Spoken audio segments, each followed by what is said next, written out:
At dawn, the road from Capua to Rome was quiet except for the wind. But if you stood there in the year 71 BCE, you did not hear the wind first. You heard the wood. Hundreds of wooden crosses creaked as the sun warmed them. Ropes rubbed, iron nails clicked inside dry holes. The Appian Way was lined with bodies. 6,000 men hung where everyone could see them. They were the last followers of a man named Spartacus. Rome had won, and Rome wanted the world to know how it punished slaves who dared to fight back. This was how the empire spoke, not with long speeches but with sights you could never forget. A farmer leading his mule to market had to pass the crosses. A child riding on a cart had to look away or stare through his fingers. Every breath of wind said the same thing.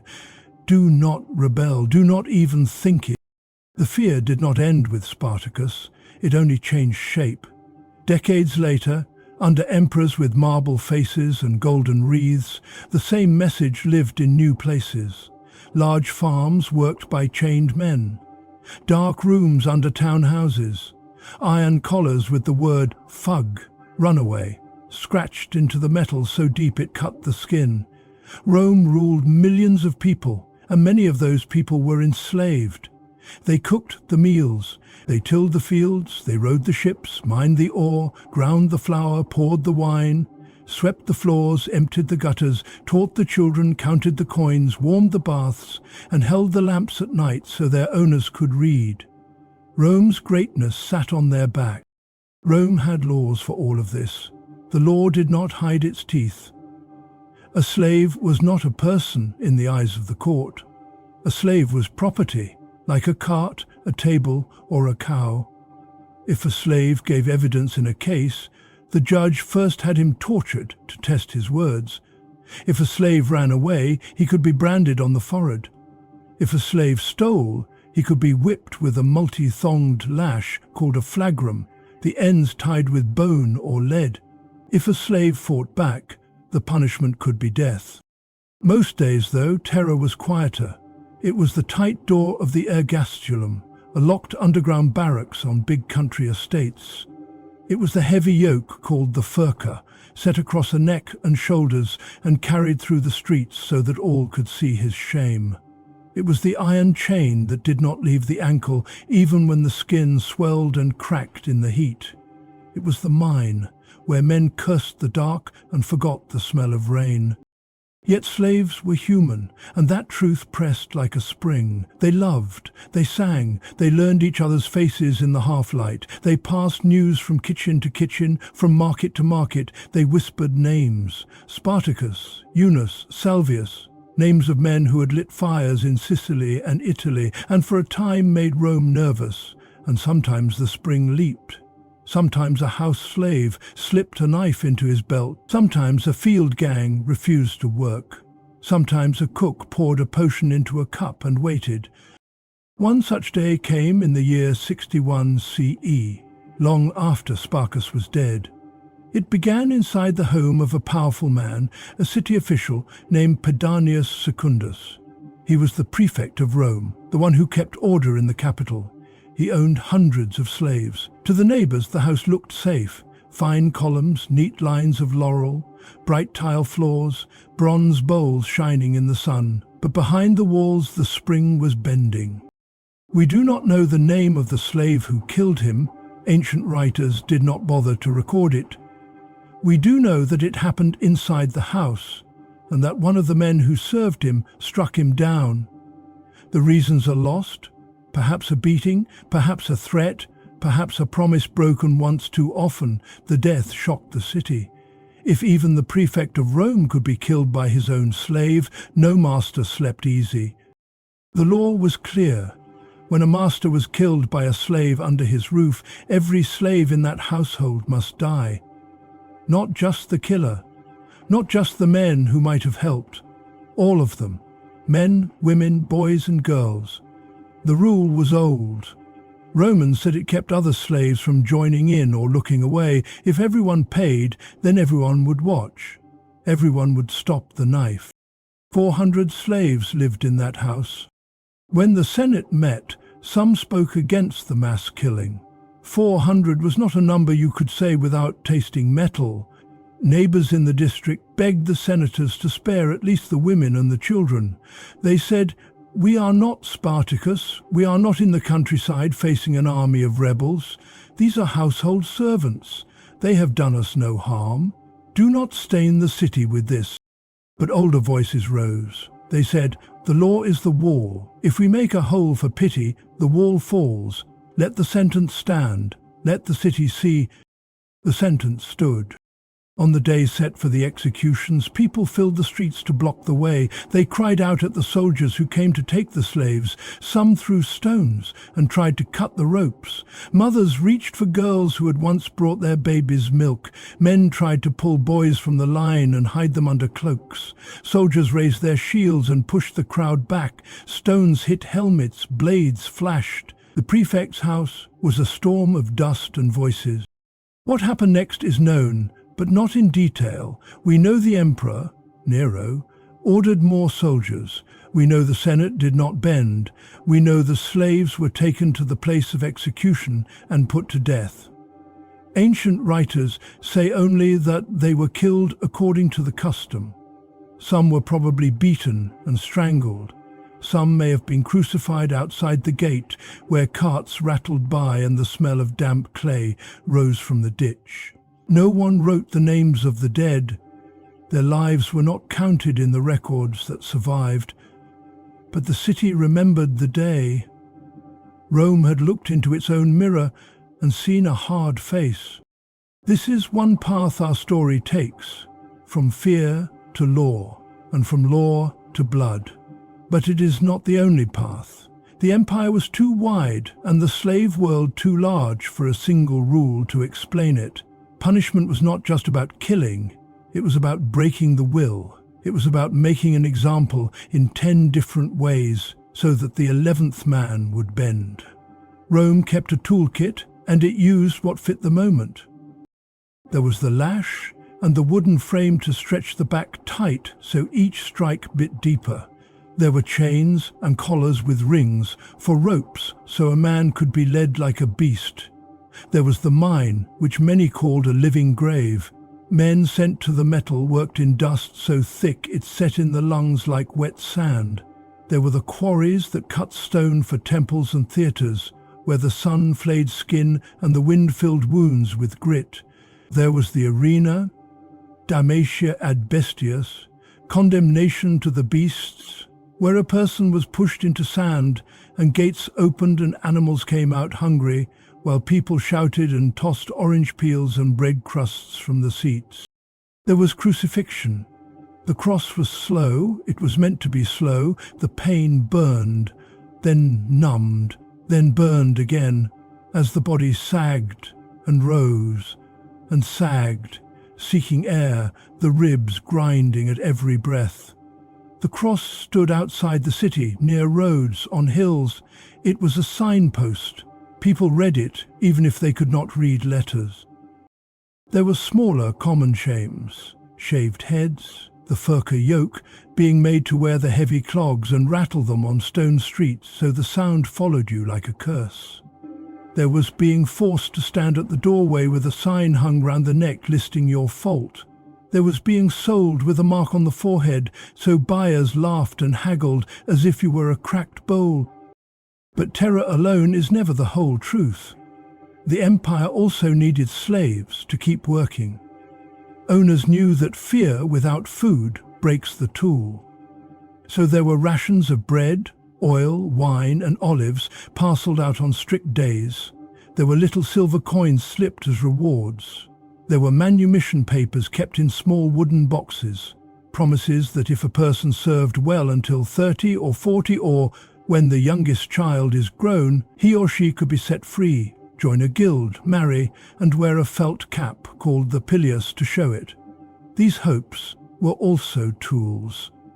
Hope can be a leash if someone else holds it. Between fear and hope, people tried to survive. We have gravestones that speak for them, short lines in Latin chipped by cheap chisels.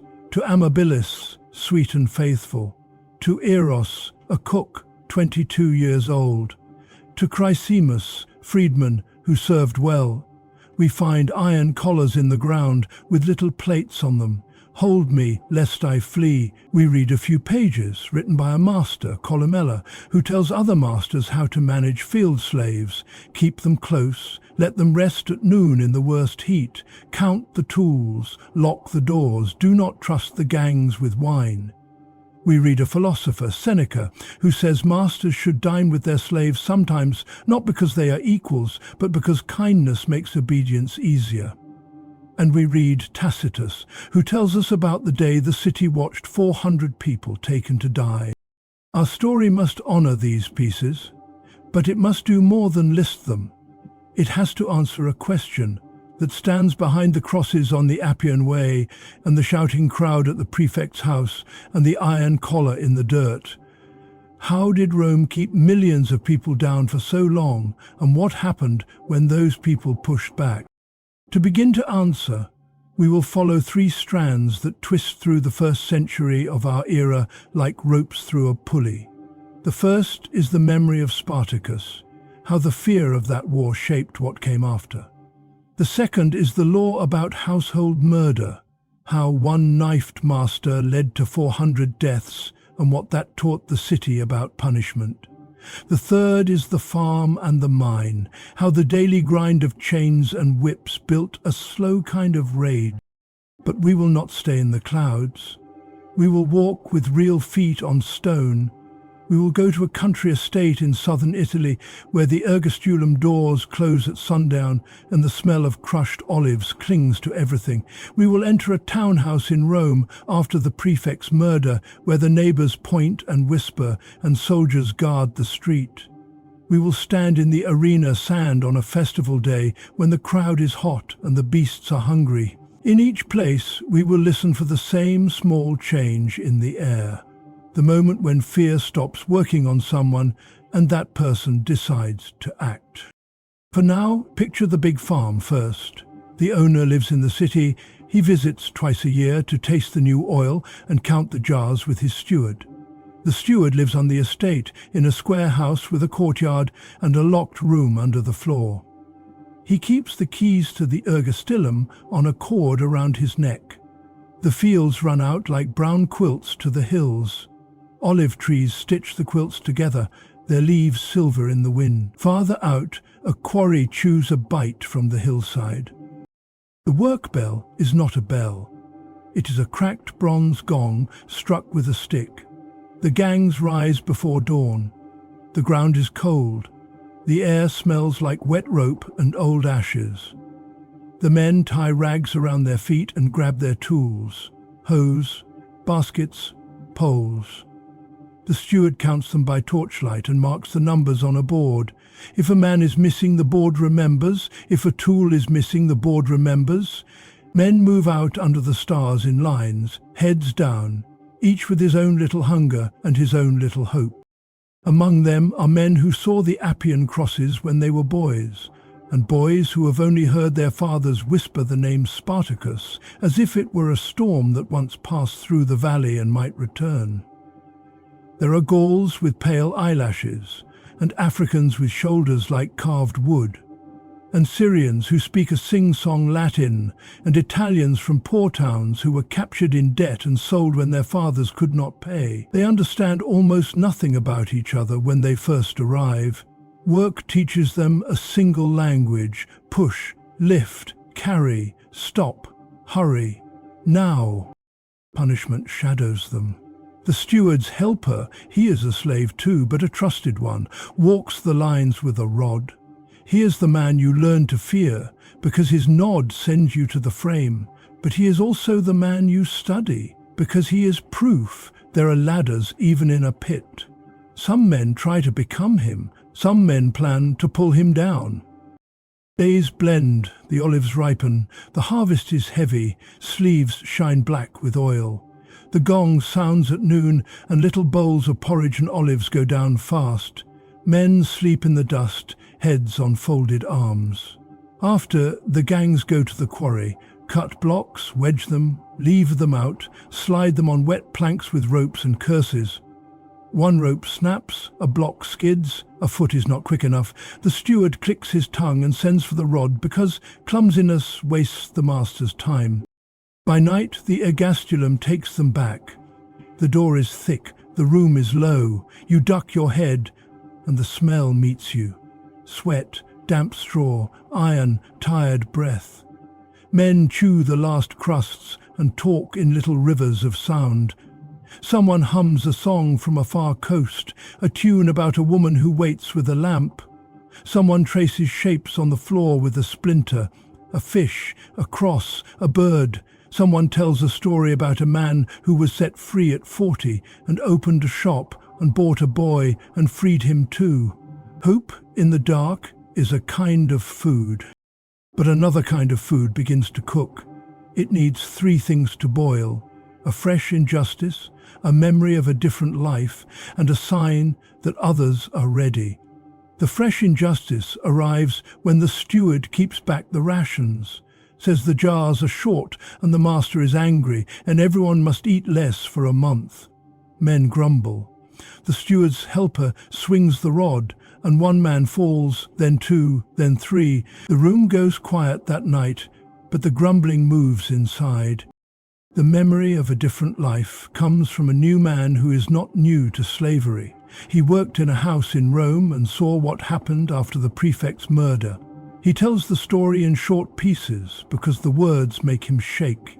He saw women dragged. He saw boys clinging to doorposts. He saw a neighbor throw a stone and a soldier split his scalp. He saw mothers in the crowd scream at senators and get nothing. He says, "If the city can do that, our master can do anything." But then he adds in a whisper, "The crowd tried to stop it. People tried." The room is silent. Someone breathes the name Spartacus without meaning to. The men listen to the word turn in the air like a small wheel. The sign that others are ready is always a look.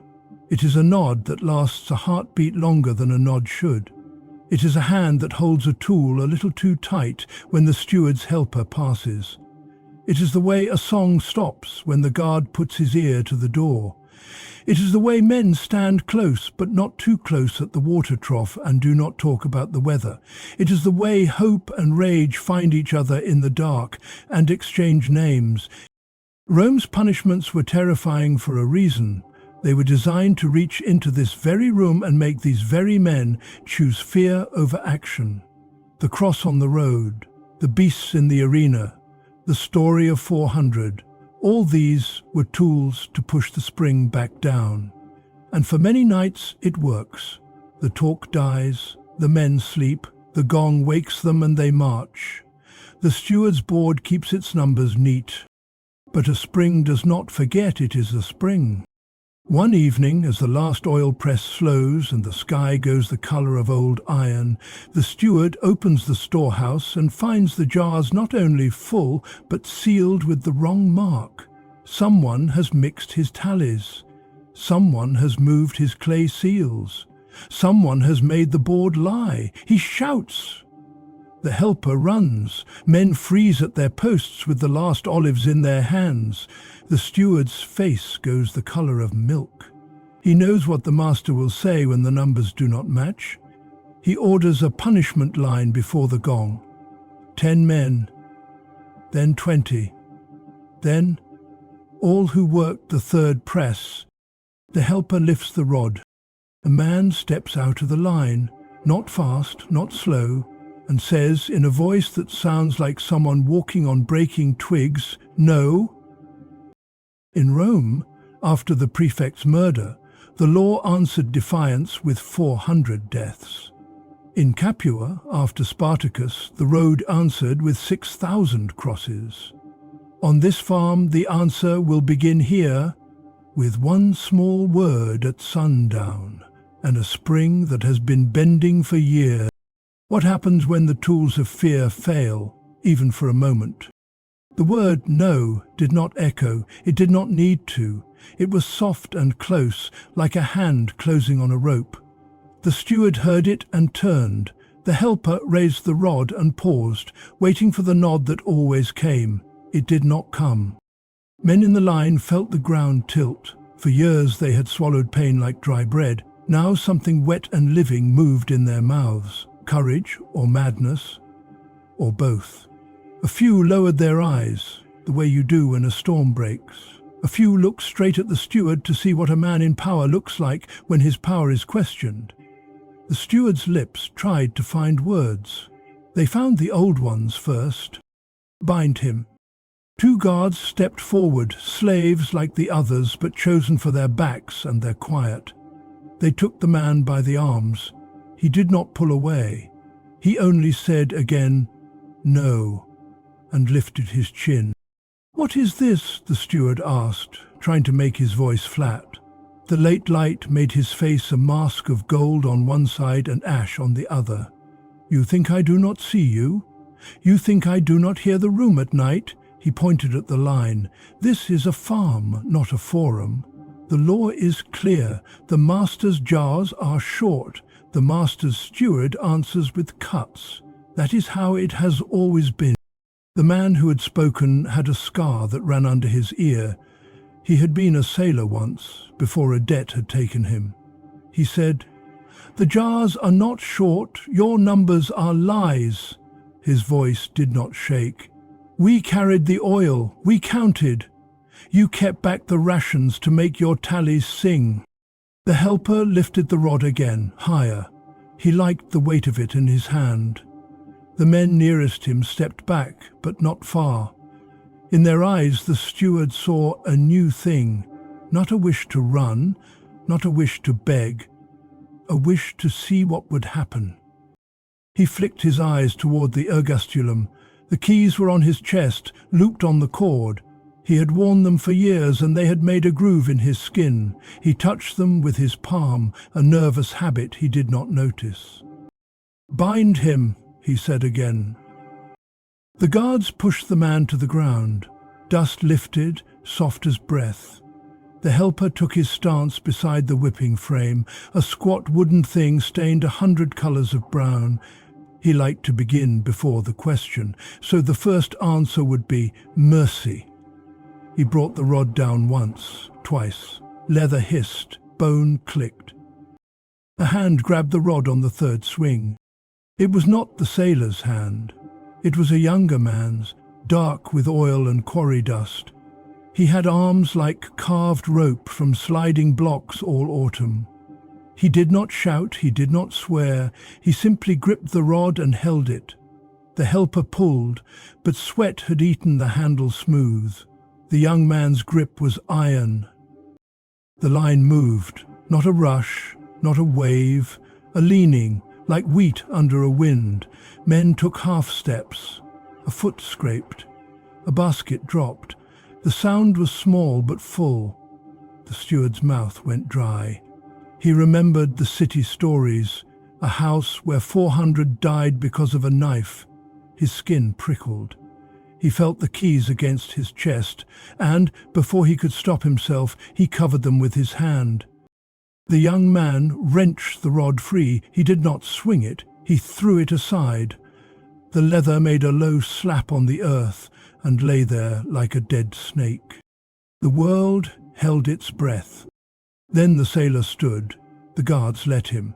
One of them looked at the steward, and then at the men in the line, and then at the sky, and then at the ground. His eyes said what his mouth could not. "I have no wish to die for numbers on a board." "Back," the steward said, but it came out a whisper. He cleared his throat. "Back!" The sailor stepped close enough to smell the steward's breath. It smelled of garlic and stale fear. "Give the rations," he said. "Count, true, no one wants blood." The steward looked at the men, at the helper, who now stood empty-handed, at the door of the storehouse, at the ergastulum, at the horizon where the last light sat like a coin on a bowl's rim. He had served 3 masters on this farm. He knew what happened to stewards who lost control. Fear climbed his spine with cold feet. He tried new words. "We will weigh the jars at dawn. I will write the numbers with you there. I will send for more grain from the town." He spoke quickly, as if speed could become strength. But back to the barracks now. Back. Night comes. The men did not move. The wind carried the smell of olives and a little of the smell of rain from far off. The young quarryman picked up the rod and broke it across his knee. The sound was like dry wood in a fire. That broke the spell. The steward lunged for the keys, meaning to throw them to the helper, meaning to lock the ergasculum and call for men from the next estate and let the night cool this heat. He snatched the cord. It bit his neck. He fumbled with the knot and cursed. The sailor did not wait. He took the steward's wrist gently but firmly, the way you take a child's wrist before he steps into the street. "Don't," he said. His eyes were not hard, they were tired. And then, because some moments need a mark, a woman stepped from the shadow of the press house. She had carried the lamp in the evenings for years, a small flame in a wide world. She had watched the harvest, the punishments, the small kindnesses when someone shared an extra olive or a laugh. She had a half-healed welt, like a crooked smile under her sleeve. She spoke low, the way she did when she soothed men with fever. "Give the keys," she said to the steward. "Let the room breathe." The steward could have shouted for the dogs, he could have scratched the man's face, drawn blood, and turned the line to chaos. He did not. He was not brave, and he was not cruel.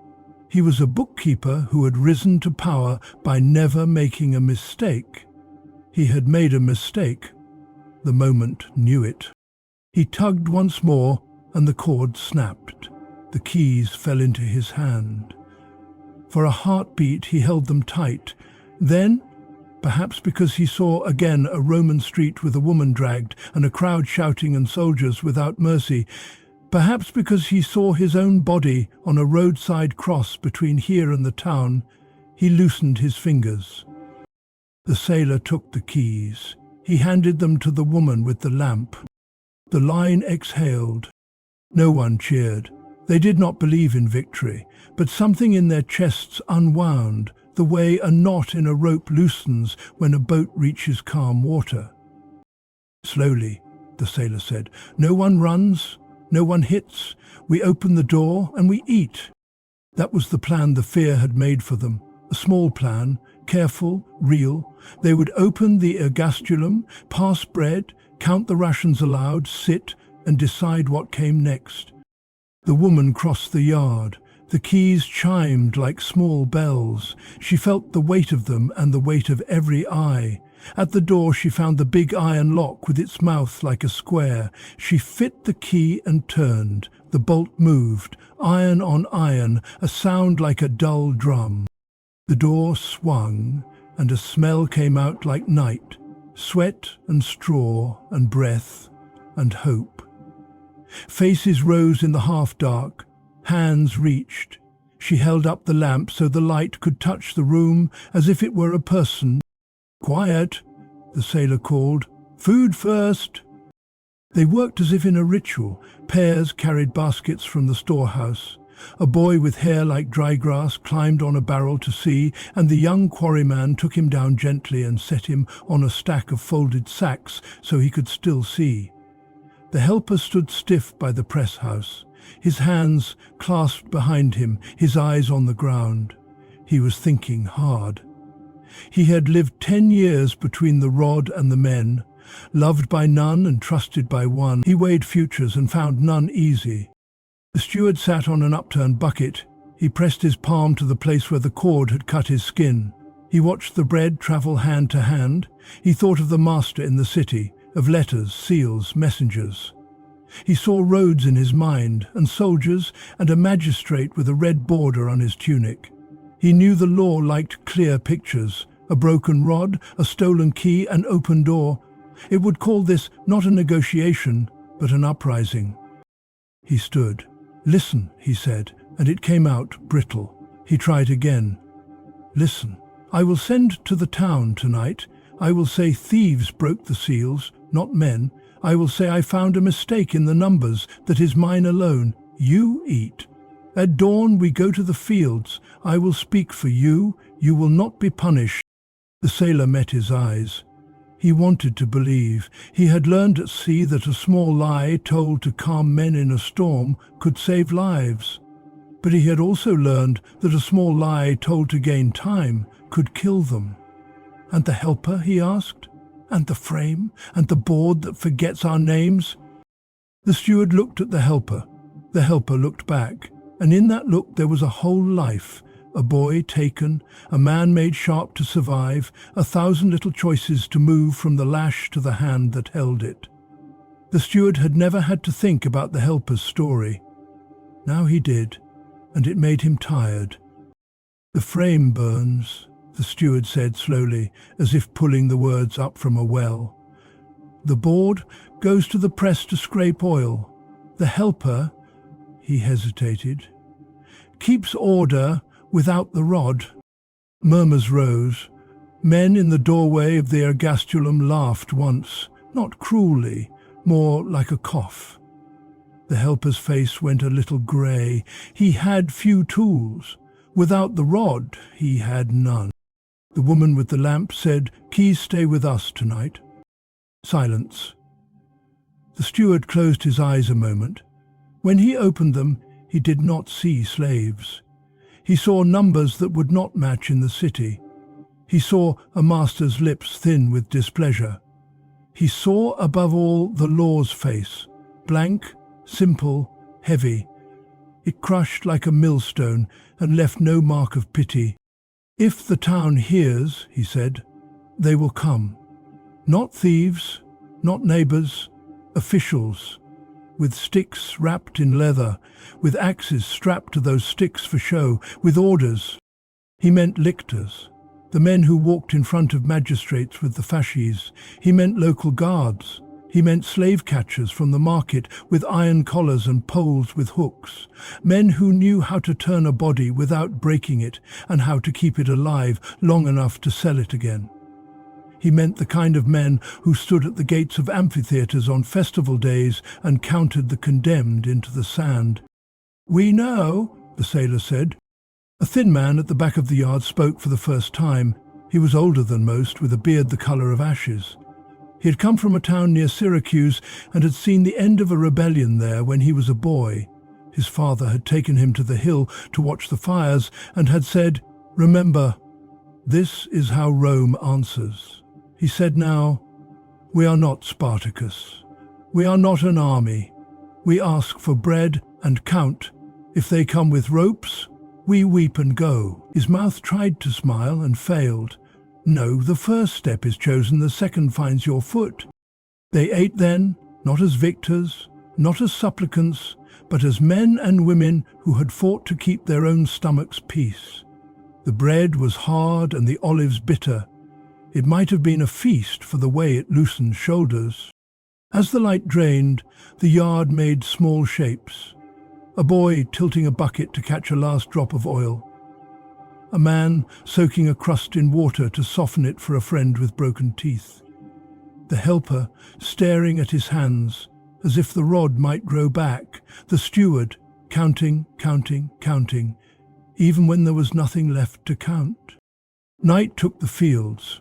The hills went from brown to blue to black. Frogs began in the ditch. A dog barked far off. The woman with the lamp set it on a flat stone and shielded it with her palm so the flame would not gutter. The keys lay beside it, dark and heavy. Men sat in little knots, their whispers like insects. Plans are living things. They change when they touch air. At first, the plan had been to open, eat, sleep, and go to the rows at dawn with the promise of true waits.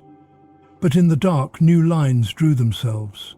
A man said, "If we leave the keys, he will take them when we sleep." Another said, "If we keep the keys and work, he will send a boy at dawn on the best mule to the town." A third said, "If we run, the dogs will pull our legs out from under us in the gully." A fourth, "If we stand, the town will bring wood and nails." No choice was clean. That is how power works. It does not only beat you, it arranges the road so every step hurts. The ash-bearded man spoke again. "There is a shrine at the crossroads," he said, "a little god with a cap on his head. The local men go there to swear deals they do not trust to houses. If we walk there now and stand around the god and ask for a hearing, the town must come to talk before it sends ropes. That is how things are here." The sailor knew the shrine. He had carried stones past it. He had never stopped.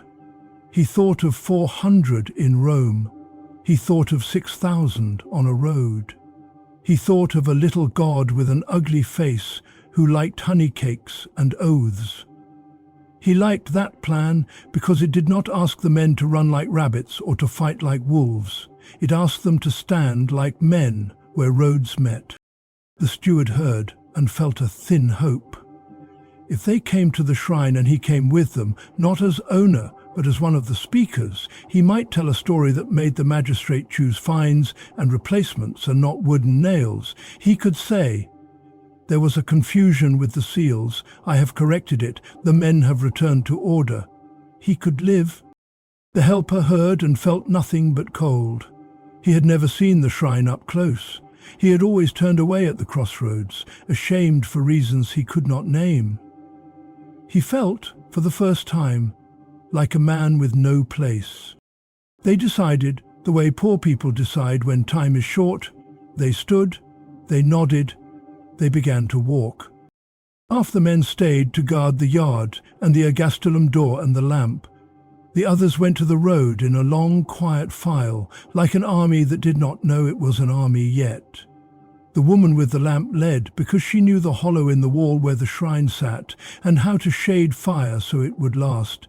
The sailor and the ash-bearded man walked on either side of the steward, not to show him off and not to hide him, but to keep him where speeches could be spoken and not shouts. The helper came last, his hands empty, eyes on the backs in front of him.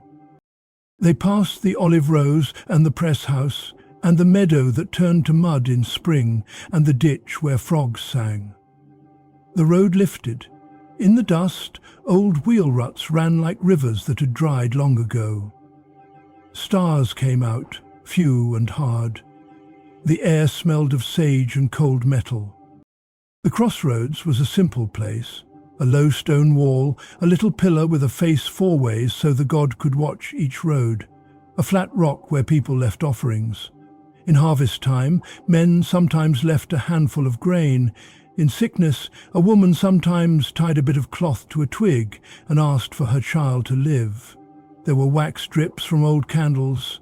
There was a dead beetle turned on its back, legs folded like a drawn-up hand.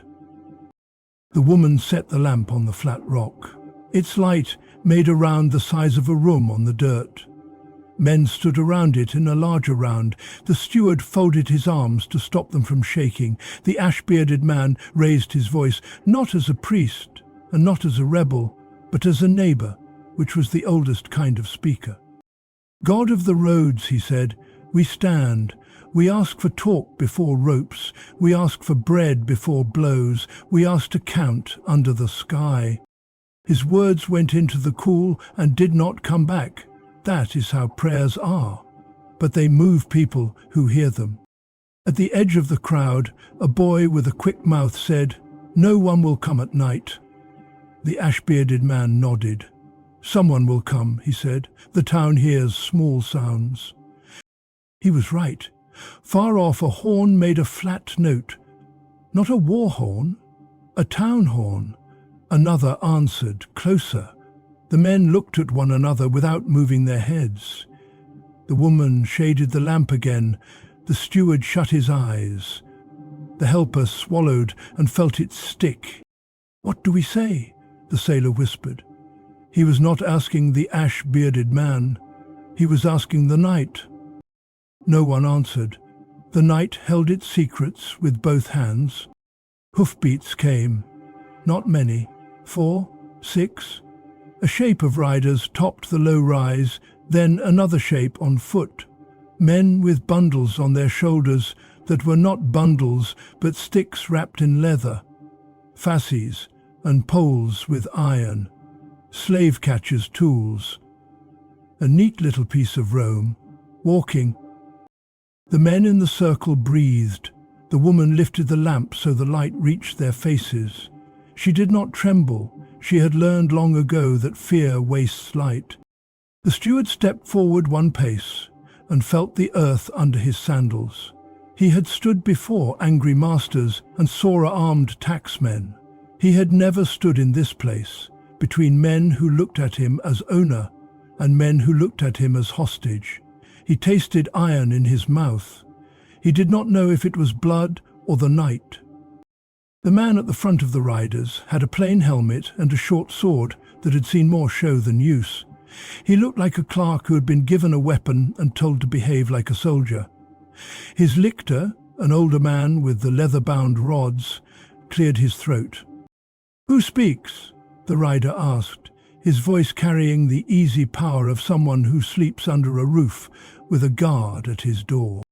The ash-bearded man opened his mouth, the sailor lifted his hand, the woman raised the lamp, the steward took a breath. In that thin slice of time, long enough for a heart to lift and fall once, everything lay open.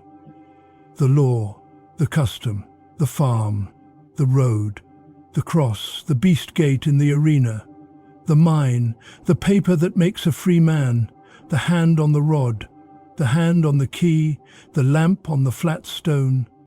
What will they say now, and what price will the words carry when the sun returns? The rider's voice cut the cool air. "Who speaks?" The ash-bearded man took one step into the lamp's circle. "We do," he said. His voice was steady. "Neighbors, workers, men from the olive rows. We ask for talk before ropes. We ask to count bread before blows." The rider looked past him at the faces and at the woman holding the lamp. He looked at the steward, who stood between two men like a thin post in a fence.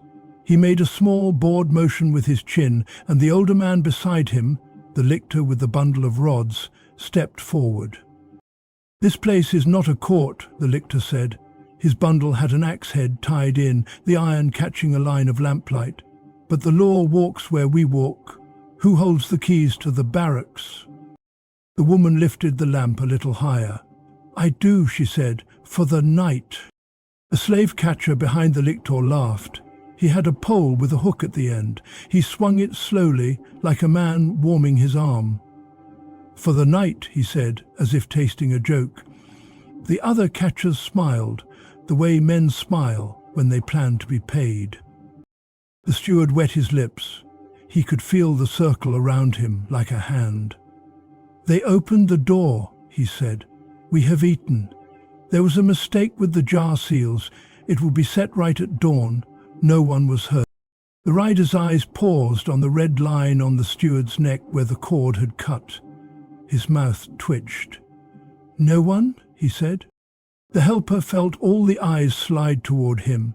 His hands had never looked so empty. He said nothing.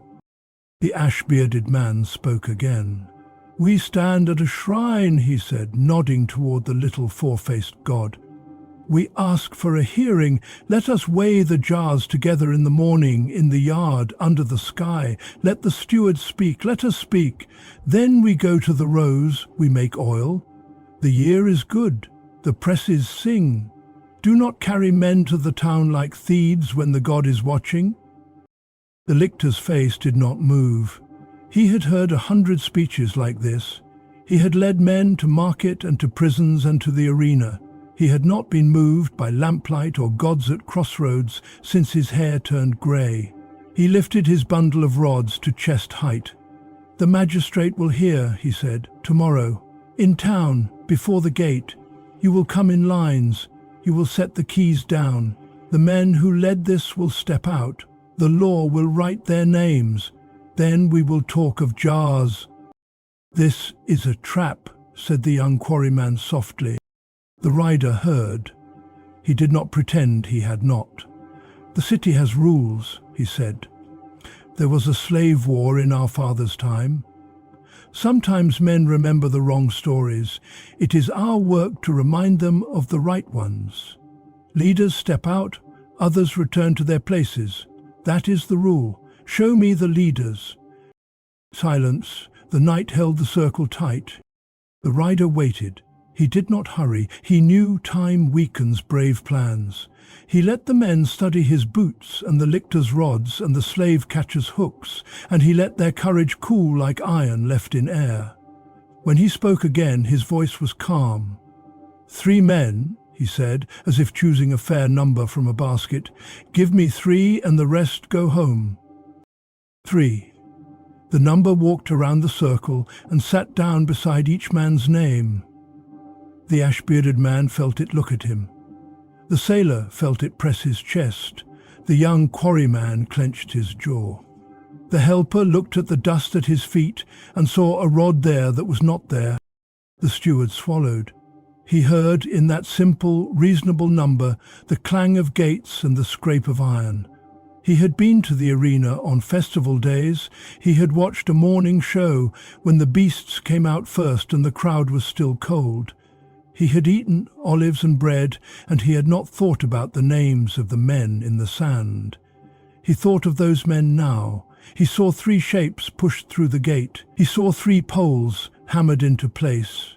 He saw wood, nails, slow breath. He saw the road to town with crosses already cut and ready, because Rome always cut wood before it gave speeches. He did a thing he had not planned. He stepped forward and spoke before fear could close his throat. There were no leaders, he said, loud enough to reach the rider's ears and the men behind him. There was a mistake in the count. I kept back rations for a week to hide it. They asked for truth.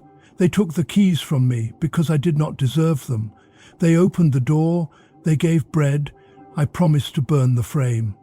That is what happened. The lictor stared at him. It was not common to hear a steward throw himself under the wheel. The rider's eyebrows went up like a curtain. He had expected tears and protests. He had expected the slave men to take all the blame and the steward to clamp his jaw and talk of order. He had not expected a bookkeeper who confessed. Such men were dangerous in a city that ran on forms. "You will tell that to the magistrate," the rider said. "Tomorrow, in town." He leaned in his saddle. "Now! 3 men!" The sailor looked at the ash-bearded man. The ash-bearded man looked at the young quarryman. The woman with the lamp looked at all 3 and felt her stomach turn to salt. "If I step," the ash-bearded man said quietly, "will you let the boys live?" The word boys meant more than age. It meant the kind of men who still dreamed in sleep and could be bent back straight. The lictor did not answer. He did not give oaths at crossroads. He gave orders in squares. The rider did answer, but with a trick any child could see. "The law wants the leaders," he said. "If you are the leaders, step." He did not say what the law would do after. The young quarryman shifted his weight. He could feel the strength in his legs like coiled rope. He could imagine a rush. He could see the lictor fall, the rods scatter, the rider drag in the dirt, the slave catchers scramble. He could also see the sharpened stakes hidden in the grass, the dogs on short chains, the hooves, the sword edges. He could see the field turn to red mud without a drop of rain. He breathed. He tried to lower the world to things he could touch, lamp, keys, faces. He said to no one and to everyone, "We will not choose 3. The rider's mouth went thin. He nudged his horse forward until its breath warmed the woman's knuckles. "Then I will choose," he said. He lifted a hand. The woman did a thing that changed the night. She held the lamp high with one hand, and with the other she put the keys on the shrine's flat stone beside it, in front of the little 4-faced god where all could see. "No one hides these," she said. "Not us, not you. They sit here until we finish talk. The god watches." Men in the circle nodded. Even a few of the rider's men glanced at the keys and then at the god and then at the ground, as if they had stepped on a threshold with dirty feet. Old habits root deep in country bone. The rider did not like that small shift. Superstition had no place in forms. He made a circle in the air with his finger, and the slave catchers moved to the sides of the crowd like men closing a fishnet. The lictor tapped his bundle of rods against his palm. A thin man on foot behind the riders unrolled a leather strap with little holes in it, the kind used to bind wrists tight and quick. The ash-bearded man raised both hands, empty. "Listen," he said. "If you take 3, you light a bigger fire. The hills remember, the farms talk. You will have to bring more men from town, and then more from the city. The roads will choke, the presses will stop. Your master will ask you why the oil jars are late. Tell him this: we weighed the jars under the sky. We found the numbers. We went back to work. No cross needed, no beasts, no..." He spoke not to the lictor, who loved hard lines, but to the rider, who would have to write a report that the magistrate would read and pass up the chain to a higher chair. The rider heard that other fear, the fear of a mess that stains up the ladder. He sat with it for one long, thin breath. Before he could shape it into decision, a small thing broke the shape of the night. At the back of the crowd, a slave catcher swung his hook, lazy, and let it click on a boy's shoulder, half mocking, half testing. The boy flinched and stumbled. His mother, who had followed against orders and stood in the dark just outside the lamp circle, made a sound too old for her young face. She reached, caught the boy's wrist, pulled him in. The hook scraped her forearm and left a bright line. She gasped. The young quarryman moved by instinct. He stepped and knocked the pole aside with his forearm. The hook flew. The catcher fell back on his heel and landed on his tail in the dust. Men laughed, a raw, surprised bark. The catcher's face went the color of meat. That laugh flipped a switch in the rider's mind. A joke in the dark was a kind of victory, and victory by slaves was a seed. He would not let it sprout. He dropped his hand. "Take the 3 largest," he said to the lictor, too quick for thought to catch him. "Now." The lictor nodded once. He loved a line that moved again after stalling. He pointed with his rods. "You, you, you." He picked by chest and by jaw, the way a butcher picks good cuts. His rod tip touched the ash-bearded man, the young quarryman, and the sailor. The circle tightened until bodies met. The ash-bearded man put his palm up to the lictor as you would to a barking dog. "Stop," he said. It was not a plea, it was a command, shaped by a life of Narn. The lictor, who had been told to move men with rods since he was young, did not like that palm. He swung. The rods cracked against the ash-bearded man's forearm, a clean, hard sound. The old man went to one knee. The crowd's breath made a sound like a pot boiling over. The young quarryman stepped between the lictor and the old man. He put both hands on the bundle of rods and pushed. The lictor was stronger than he looked. He did not let go. They stood with the rods between them like a gate. The sailor moved to one side, ready to catch whichever man fell. The rider shouted, "Back!" The slave catchers surged. The hookman swung wild, and the hook clanged off the shrine stone. The keys jumped, slid, rang, and fell into the dust by the woman's foot. She stamped and pinned the ring under her sandal, as if it were a snake. The steward, who had been silent, did the only brave thing left to him. He climbed onto the low wall of the shrine, wobbled, spread his arms for balance like a man on a beam, and shouted, "Stop!" It was a ridiculous picture. A thin man on a stone, talking to horses and angry men and rods. But some pictures work, because they are ridiculous. The rider looked up in surprise. The lictor glanced. The rods loosened. The young quarryman tore them free and flung them behind him. They hit the dirt, and the bundle broke. The leather thongs slapped. The stick scattered like picked bones. For a heartbeat, nothing moved. Then everything moved. One catcher lunged for the old man. The sailor caught his wrist, turned it, and the pole dropped. The quarryman took one step forward, slow and heavy, more warning than attack. The lictor went for his short knife and found only leather because he had left it on his stool by the door at home. The rider drew, but his horse danced sideways at the lamp's sudden flare when the woman bent to get the keys. The ash-bearded man used his knee to stand, breath hissing. The crowd pushed and pulled without plan, like water meeting rocks. It lasted a count of 10 and then broke, not into blood, but into voices. Someone shouted, "To the farm!" Someone else shouted, "To the hills!" The woman cried, "Stand! Stand!" The steward on the wall cried, "In the morning, under the sky!"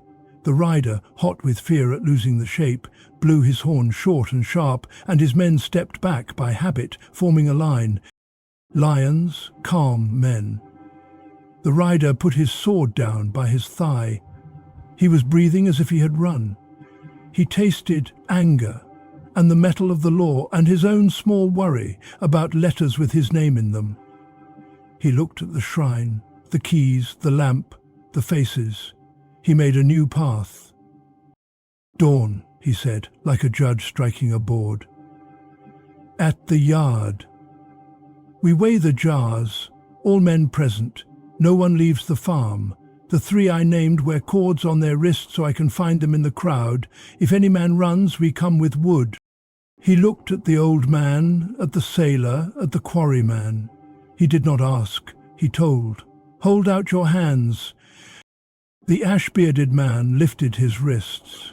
The cords slid on like small snakes. The young quarryman held his hands out hard, as if daring the cord to bite. The sailor watched the rider's face while the lictor tied the knot. He watched the eyes. He learned the way the man hid a flinch. He told himself to remember it. He would need that face in the morning. The lictor hated the compromise. Compromises are sand in old gears. He tied the last knot too tight for spite. The woman saw and, without asking, stepped forward and turned the knot with her thumb, so it did not cut the skin. The lictor did not push her hand away. He remembered the hook on the boy. He had a grandson the same size who liked figs. The rider pointed 2 men to the crossroads. "Watch," he said. "No one takes the road to town. No one calls friends in the night. If anyone goes to the hills, blow twice." He put his sword back. He looked at the steward on the wall. "If this breaks," he said flatly, "you will hang first." The steward nodded. He did not pretend to courage. He did not pretend to love the men. He was a man in a number storm who had found a pole to hold. "We will weigh," he said. His voice shook. "Under the sky." The riders turned. The slave catchers reached for their poles with faces like sour wine. The lictor collected his broken rods and tied them back with a strip of leather. The little group moved off toward the town, hoofbeats thudding, feet scuffing, horns quiet. The men at the shrine did not cheer. They did not move for a long moment, as if any step might break the fragile promise laid down in the dust. The woman lifted the keys and wrapped them in a scrap of cloth. She did not put them back on a cord. She put them in a basket and covered them with a folded sack, the way you cover a sleeping child. They walked back to the farm in silence. The lamp shook once when a stone turned under the woman's foot, and the young quarryman steadied her with his elbow, and she nodded without looking up. At the yard, the night had deepened. The frogs sang louder. The ergastulum door stood open, the dark inside shaped like a mouth. Men went to their places as they always did, but they sat with their backs against the wall, not flat on the straw. Chains clinked. Every small sound was a question. The 3 men with cords lay down near the door. The helper stood alone by the press house, looking at the black rectangle of the sky over the wall. He felt like a roof tile that had slipped. He could drop, or he could hold. He did not know which would kill more people. He had been the rod for so long that his hands itched to hold it. There was no rod. He walked to the ergastulum door and sat on the threshold. After a while he lay his head on his arm and slept without meaning to, a hard, thin sleep that gives no rest. Near midnight, a soft step came to the doorway. The woman with the lamp, now dark, quick-pinched, looked in. She found the sailor awake and the old man breathing slow and the quarryman staring at his cords. She crouched. "They will come at dawn," she whispered. The sailor nodded. "They will stand you by the scale so the crowd can see your faces and think the law is kind," she said. "If the numbers match what we know, the rider will want to end it. The lictor will want to make an example. The catchers will want their fee. The magistrate will want his day clean." She paused. "What do you want?" The sailor's answer was simple and heavy. "No cross." The old man opened his eyes. "No beasts," he added. He had seen a morning show once too. The quarryman flexed his fingers under the cord. "No rod," he said. The woman nodded, as if writing their list on the inside of her skull. "Then we must make the shape they cannot break without breaking their own." "How?" the sailor asked. She put her palm flat on the doorstone. "We stand in a way that lets them end the day without saying the word rebellion in a report. We keep the boys quiet. We stop the old ones from spitting at the riders. We put bread and olives near the scale so men chew instead of shout. We burn the frame when the first weight hits true, not before. We give them a picture to carry home. An opened door, weighed jars, a burned frame, 3 men with cords still on their wrists who go back to work when the steward asks. It is not justice, it is safety." The word tasted like ash. Safety. But it was a word you could sleep beside if you had to. The sailor nodded. "Dawn," he said. They did not say more. Words make embers bright, and bright things cool moths and men with rods. They slept in pieces. Owls called. A fox slid along the wall's shadow and sniffed and went on. Far off a dog barked twice. The 2 watchers at the crossroads blew no horn. The first grey touched the low hills and the gong sounded, not frantic, not slow. The sound ran over the rows and back to the yard like a bull's lip singing. Men rose. Faces were the colour of clay. The cords on 3 wrists looked like dark worms. The steward stood at the storehouse door with a set of weights in a wooden box. His hands were steady because he wanted them to be. They carried the scale to the yard. It was a tall wooden frame with a beam and pans that creaked. A boy promised to hold the tongue of the beam still. He nodded like a small, serious bird. The woman put a basket with bread and a bowl with olives on the flat stone by the press house. She did not tell anyone to eat. She did not have to. Hoofbeats, boots, the rider came, and the lictor and the slave catchers, and behind them 20 men from town with sticks. The men from town had faces like mornings, grumpy, blank, unwilling. Some had been boys in this yard once, and their cousins still slept here. They set their sticks on their shoulders and looked at the ground. No one shouted. The rider took his place by the scale. The lictor stood on the other side, bundle of rods retied, mouth set hard.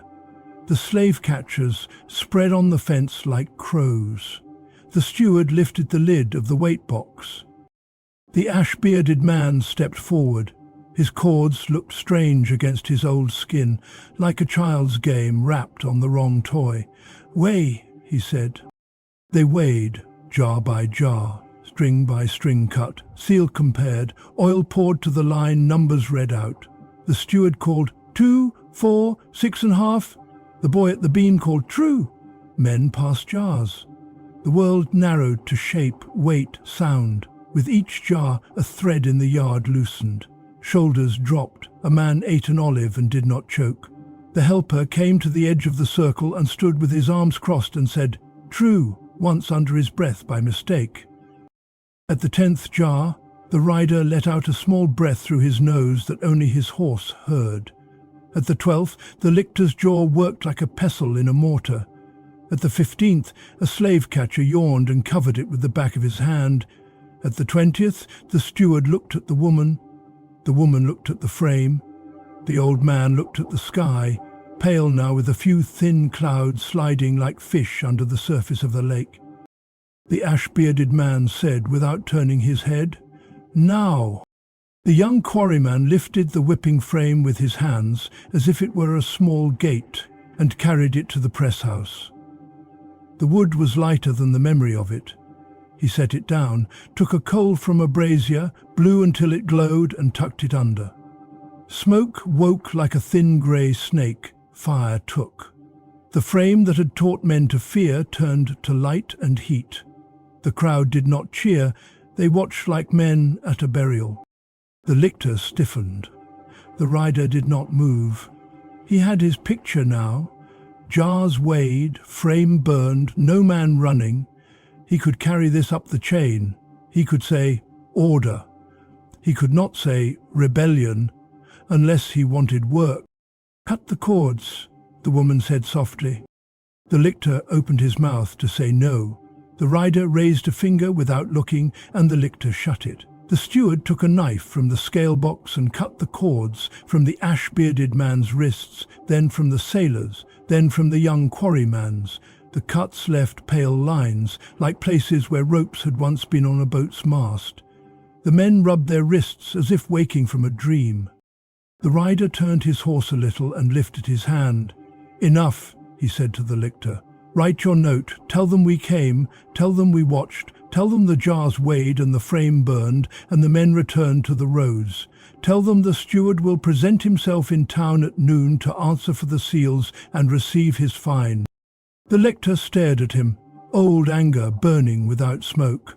"And the leaders?" he asked flat. "The three?" The rider looked at the men. He made a face a clerk makes when he changes a line on a tablet. "There were none," he said. "There was a counting error. The cords marked witnesses." The lictor's lips pulled back from his teeth. He spat on the ground, neat and small, the only rebellion he could afford. He began to scratch his note on a wax board with a stylus, cutting grooves that would embarrass him later for how deep they were.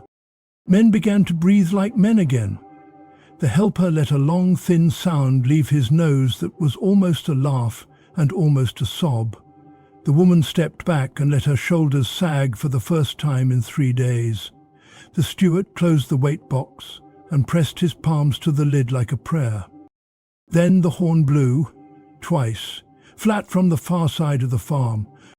Before he thought deeper, there would be nothing to prove to others what he had done. Everybody stiffened. The 2 watchers at the crossroads had their order.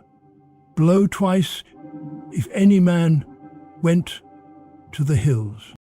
The rider's head snapped toward the road. Dust lifted there like a small ghost. A shape ran, another, not men, a mule, a boy.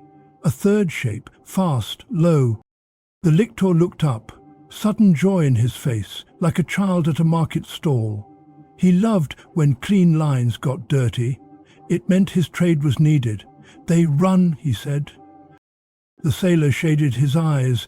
The shape was the boy with hair like dry grass, the one who had climbed a barrel.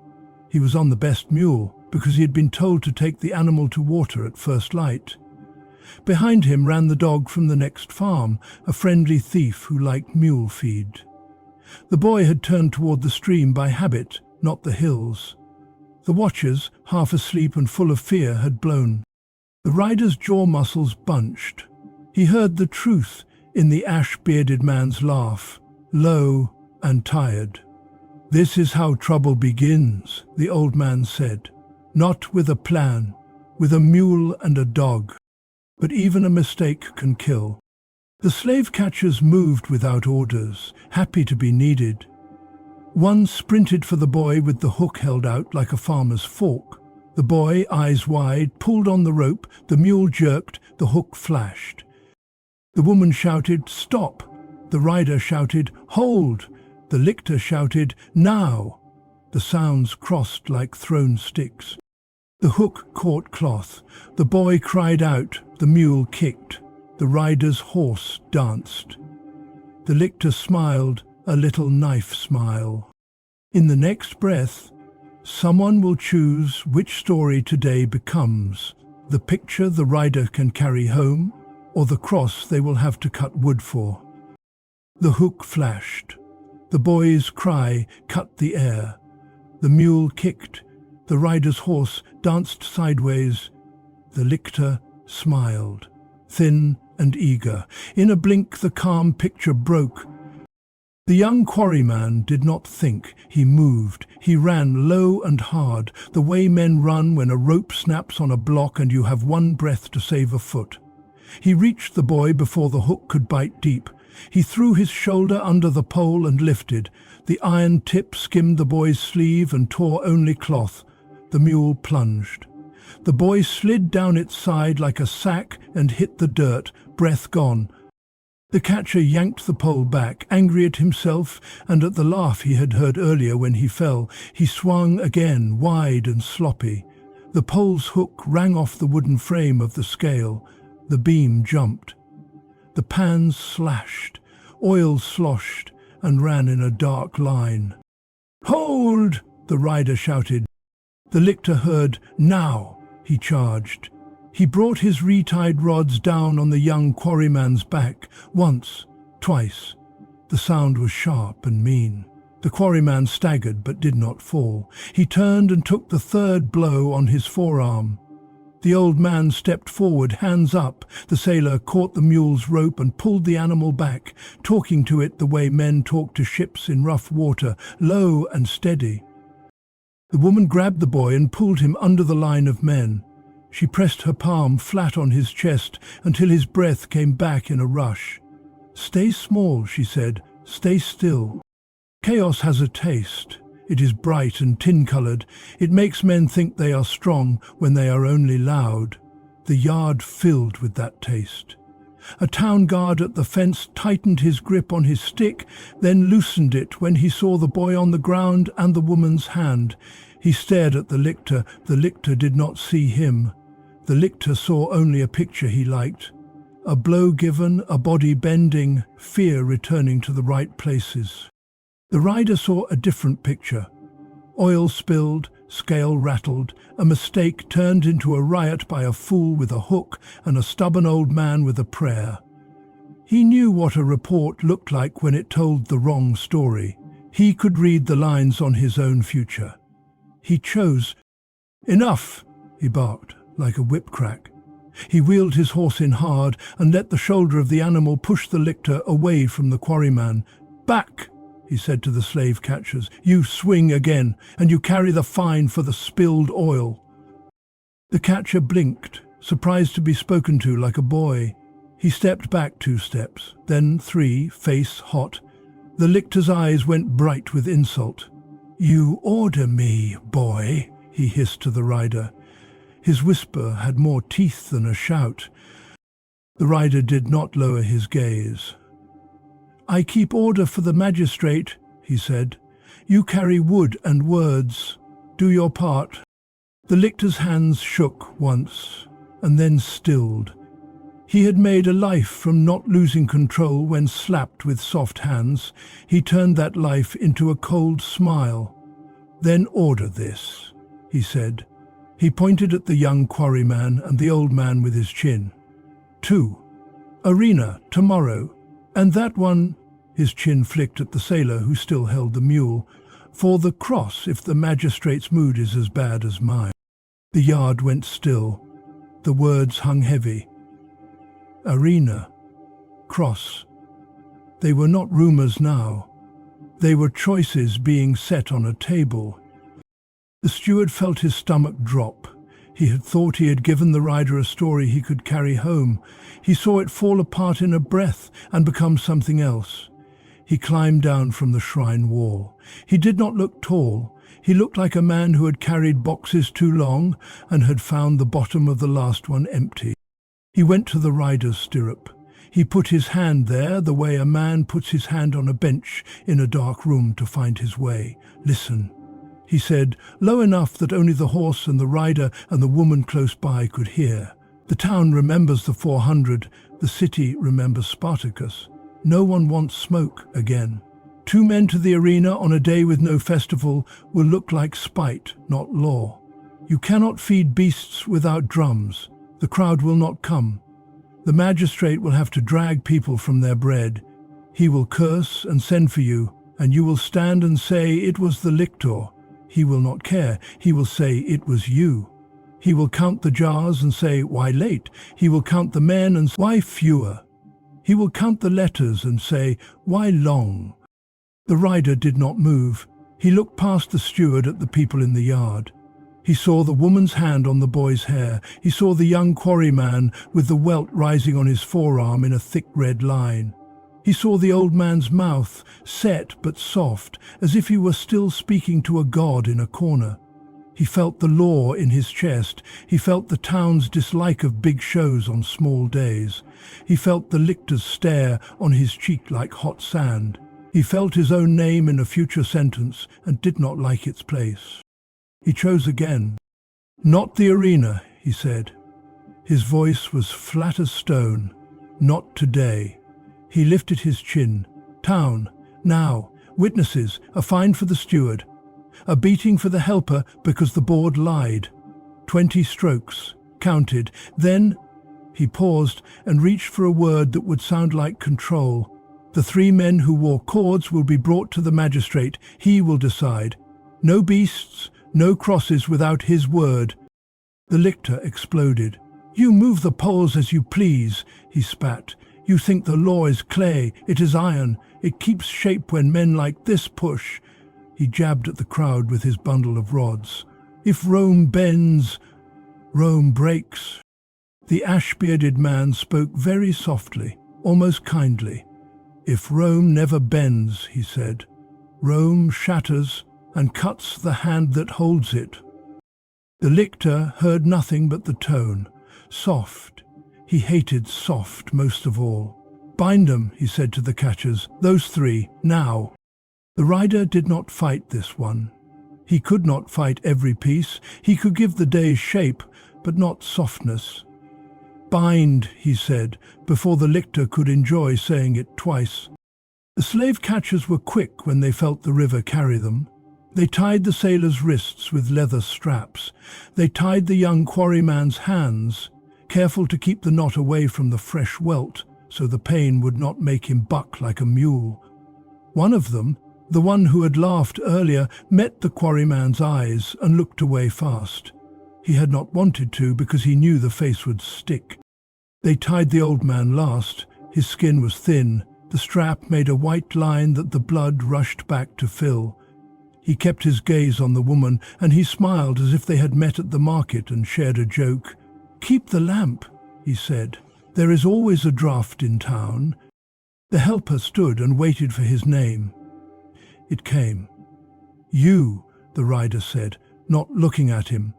To the frame. 20. The rider pointed at the empty patch of dirt where the whipping frame had stood before the fire.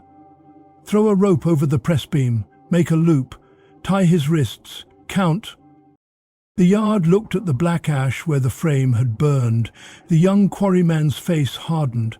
The woman did not move. The steward swallowed. He did not love the helper. He had feared him, but he had set the choice with his mouth, and he would not hide from it now. The rope went over the beam. The helper walked to it without being dragged. He did not ask for mercy. He did not ask for another man to stand in his place. He put his wrists together without shaking and watched the old man, not the rope. The old man nodded once, slow. The woman moved so she could see the helper's face and so he could see hers. The first strike was a sound as old as work. The helper hissed and bit the inside of his cheek. The second found the welt under his skin from 10 years of giving strikes. The third made his breath catch. The fourth made somebody in the crowd turn away. The rider counted, voice flat, 4, 5, 6. The lictor smiled again, but it was smaller. A boy near the scale handed the woman a twist of cloth without looking up. She took it and did not use it. At 10, the rider paused. The helper's shoulders shook once and stopped. The rope creaked. The yard was quiet except for a fly that had chosen the wrong day to live. The rider said 10 and waited, as if a pause could make the second 10 easier to bear. It did not. 11, 12, 13. Numbers do what rods cannot. They make pain into steps. They let men climb them. 1, 2.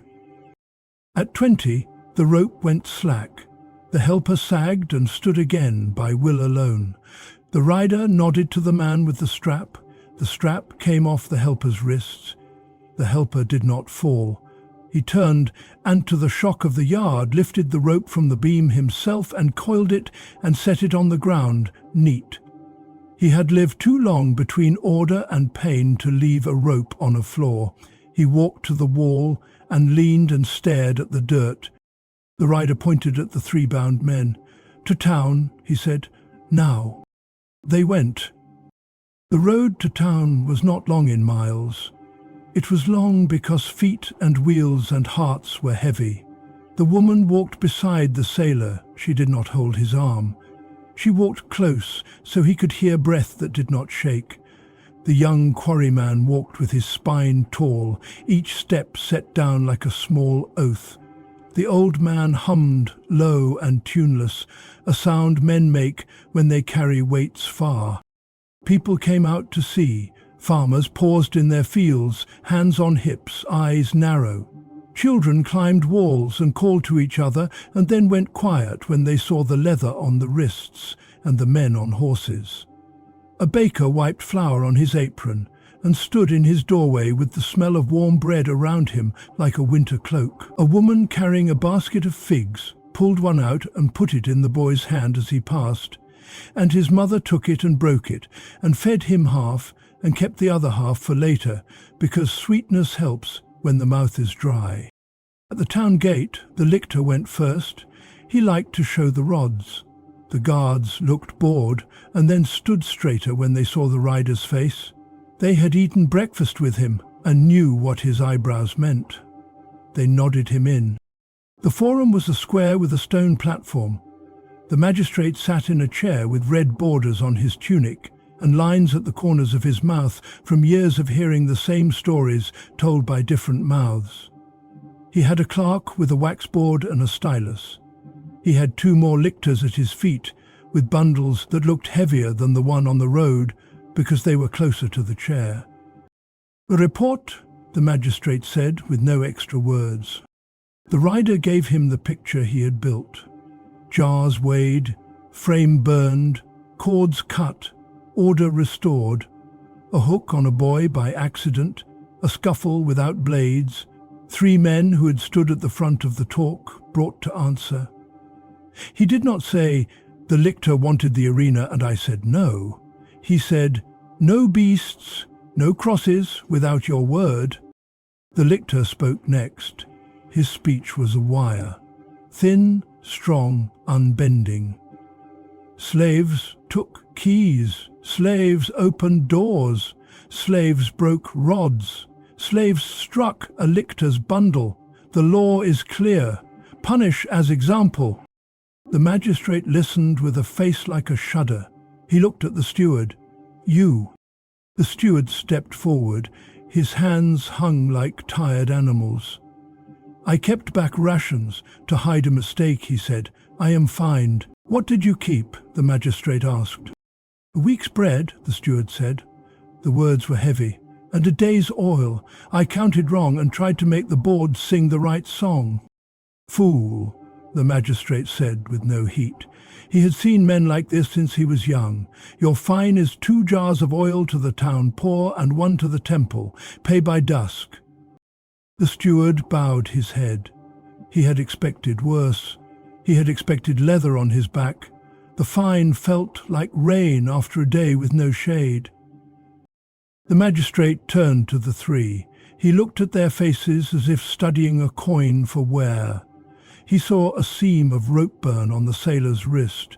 He saw quarry dust in the hair of the young man. He saw lines at the old man's eyes that spoke of long fields and longer nights. He did not see killers. He saw a message to be sent. "You stood at the front," he said. The ash-bearded man raised his chin. "We stood in a circle," he said. "There was no front." The magistrate's mouth twitched. A better man might have smiled. He drew a slow breath. "We have had wars with slaves," he said, "not just to the three, but to the whole square. We will not have another. The law must be iron when men who are not allowed to choose try to choose, but the law must also be clear. Clear law keeps the roads clean." He let the words sit. He liked the sound of them. He looked at the lictor. He looked at the rider. He looked at the crowd, townsmen, a few farmers, a boy eating half a fig, a woman with a small lamp wrapped in cloth in her basket. "This is my judgment," he said. "The steward pays the fine. The helper has been beaten. That stands. The three witnesses," he used the rider's word, "are bound to the post, in the square, to take the lash where all can see and remember. 12 strokes each, counted. Then they are returned to the farm, no beasts, no crosses. The law speaks once and does not shout." The lictor's mouth opened and shut. He had wanted wood, not leather. The rider hid a breath of relief, as if he had stolen it. The crowd shifted, the way people do when they are spared a blood show and are not sure whether to be grateful or bored. The woman met the ash-bearded man's eyes. He nodded once. His mouth made a shape that could have been good. The young quarryman rolled his shoulders as if setting a load. The sailor looked at the post, an old timber with names cut in it from other days, and thought of rope marks on a mast. The lictors moved with practice. They set each man to a post, wrists tied, chest turned toward the square. They took the lash from its hook. It was not the farm's rod. It had 3 thongs with knots at the ends. It was a tool for pain, not for killing. The magistrate lifted his hand. "Count," he said. The first stroke on the sailor's back was a line of fire. He breathed out hard and did not make a sound. The second found the same path as the first. The third bit next to it. At 6, the world narrowed to the size of his skin. 7, the lictor called, flat. The woman did not look away. She held the lamp inside the cloth in her basket and kept the flame low with her thumb so the wick would not burn too fast. The boy, with hair like dry grass, stood beside her, jaw set. He ate the last bite of his fig and did not lick his fingers. He put the sticky hand on her skirt and left a mark like a small sun. 12, the lictor called. He tied off the thong and moved to the next post. The young quarryman took his 12 as if he were lifting stones. He did not lean, he did not try to pull his wrists free. He took the weight and set it down. When it ended, sweat ran from his hair to his neck and drew dark lines through the dust. The old man's turn was last. His skin split easier. He grunted at 4 and again at 8. At 12, he sagged and then stood. He turned his head slowly and found the little 4-faced god carved above the square fountain. He gave the god a small nod, as if to say, "You saw, that is enough." The magistrate lifted his hand again. "Done," he said. "Back to the farm. The steward presents at dusk with oil. If any man runs, I will not speak to you. I will speak with wood." He stood. He loved to end with a hard line. It made his day feel like a wall that would not lean. The crowd broke. A few muttered that they had come for more. A few muttered that they had seen too much. 2 men argued about the price of fish. A girl asked her mother why the old man had nodded at the fountain and what name the god had. The mother said, "All gods have names, and all names get lost." The lictors cut the straps. The 3 men's backs were striped. The woman unwrapped her lamp and let the flame breathe. She reached her other hand to each man in turn, not to pull him up and not to comfort him like a child, but to give him a steady place for a breath. The rider looked tired. He rubbed his horse's neck. He did not look at the lictor. He did not want to share any more looks today. He nodded once to the steward. "Do not be late with the oil," he said. "I have no more rope to hold this with." They turned back to the road. It was noon now. Heat rose in thin lines off the paving stones. The town's smell, bread, dung, olives, sweat, lifted and thinned as they walked. The three men walked straight, their shirts stuck to their backs. The woman walked with the lamp, though the sun was high. She would not put it away until they passed the shrine. At the shrine they stopped. The woman set the lamp on the flat stone again. The little four-faced god looked four ways and saw the same things he had always seen: men tired, law proud, roads full, bread dear, oil thick, hope small. The ash-bearded man put his palm on the stone. "We stood," he said. "We go." The young quarryman touched his welt and did not flinch. The sailor looked at the road and at the far line of hills, and at the thin strip of sky between two trees where birds always flew at dusk. They reached the farm in late light. The frogs were quiet in the heat. Men in the yard moved slower, careful of new pain. The helper stood by the wall and did not look at anyone. The steward took 2 seal jars from the storehouse and set them apart for the town poor and the temple.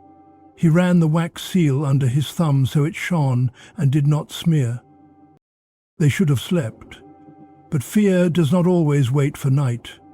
It finds you in the afternoon and sits in your chest like a stone. At the far wall a whistle sounded, short, urgent, not the gong, not the town horn, a field whistle, 2 notes that meant movement at the edge. A boy ran in, dust to his knees. "Riders," he gasped, "not from town, from the big road with carts, with wood." The yard turned its face to the gate as one. Dust rose there in a pale sheet. Wheels clacked. Voices spoke that did not care if they were heard. The rider from the town had no reason to come back. He had given his word and spent it. The lictor had no reason either. He had counted and watched leather. These were other men, with other orders. A courier must have met a magistrate. A letter must have met a magistrate. A seal must have met a seal. A seal must have met a hand higher still, and that hand must have written one word. Example. The carts rolled in. Long timbers lay on them, rough-cut, heavy. Nails gleamed in a basket like a nest of small grey snakes. A hammer sat on top of the nails, its head the colour of sky before rain. A man with a calm face and thick forearms jumped from a cart and lifted a beam as if he were lifting a table in a courtyard. He began to measure distances with his eye, not cruelly, but with the blank care of a man who has done a job 100 times. The law had chosen a different picture for the day. The woman's lamp burned steady in her hand. The 3 men stood side by side, stripes on their backs, dust on their feet. The helper straightened. The steward looked at the carts and put his hand on the weight box, as if that could hold him up. The man with the hammer turned, found the steward and spoke as if asking for directions to a well. "Where do you want them?" he asked. The rider was not here to answer. The lictor was not here to argue. The magistrate was not here to shrug. The yard breathed in and held it. If crosses rise here, fear wins. If they do not, someone higher will want the reason written neat. A shadow slid over the yard as a cloud crossed the sun. The nail basket gleamed once and went dull. The hammer lifted in the man's hand, ready to fall.